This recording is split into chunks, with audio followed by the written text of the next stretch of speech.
بسم اللہ الرحمن الرحیم ان الحمد للہ والصلاة والسلام علی من لا نبی بعد اما بعد۔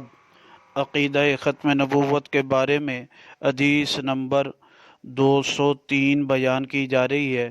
یہ حدیث مبارکہ کنز العمال فی سنن الاقوال والافعال میں موجود ہے، جلد نمبر 11 صفحہ نمبر 256، رقم الحدیث 32,643 ہے۔ حضرت ابو درداء رضی اللہ تعالیٰ عنہ اس کے راوی ہیں۔ آپ علیہ الصلوۃ والسلام نے فرمایا اقتدوا بالذین من بعدی ابی بکر و عمر، تم اقتدا کرو میرے بعد ان دونوں کی، اور فرمایا ابو بکر اور عمر ہیں۔ فإنہما حبل اللہ الممدود، پس بے شک وہ دونوں اللہ تعالیٰ کی لٹکائی ہوئی رسی ہیں۔ ومن تمسک بہما، جس نے اس دونوں کو تھام لیا، فقد تمسک بالعروۃ الوثقی، پس تحقیق اس نے مضبوط کڑے کو تھام لیا، التی لا انفصام لہا، وہ کڑا جس سے جدا ہونا نہیں ہے۔